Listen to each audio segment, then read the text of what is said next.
नमस्ते। मी दिव्यांग भव्य क्रांती संघटना महाराष्ट्र राज्य संस्थापक अध्यक्ष विजय काका कुलकर्णी बोलत आहे।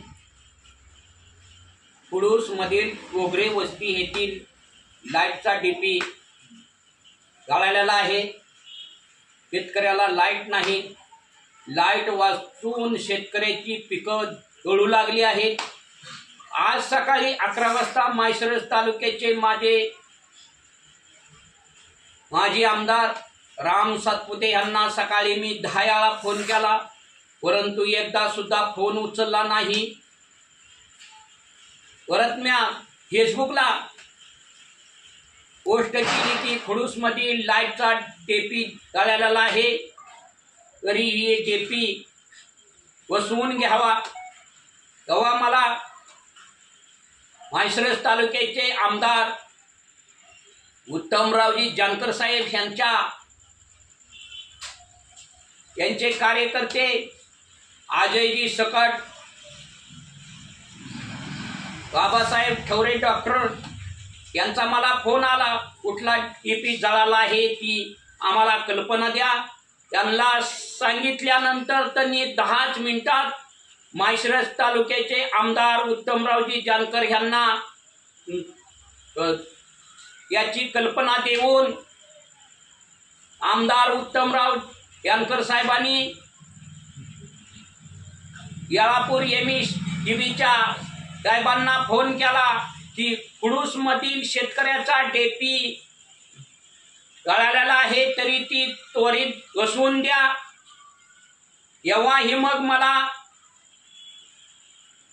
माननीय पंचायत समितीचे सदस्य अजयजी सकट तसेच बाबासाहेब डॉक्टर यांचा मला फोन आला। त्यांनी फोन कॉलवर सगळे येऊन उद्या 11 वाजता कुडूस मधील लाईटचा डेपी बसवण्यास सांगितले आहे। तरी माळशिरस तालुक्याचे माजी आमदार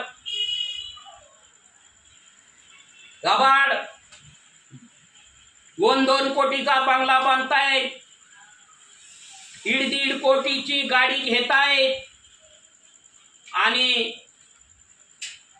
शेतकऱ्याचा विकास केलाय अशा खोट्या बातम्या सांगून शेतकरी अडचणीत असताना शेतकऱ्याचा फोन सुद्धा उचलत नाहीत।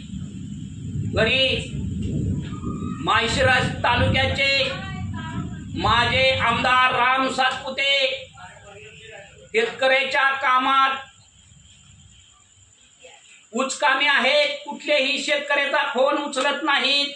तसे माळशिरस तालुक्याचे आमदार उत्तमरावजी जानकर यांनी 2 तासात कुडूस मधील शेतकऱ्याचा जळालेला डेपी बसवण्यास सांगितले व उद्या सकाळी 11 वाजता डेपी बसणार आहे।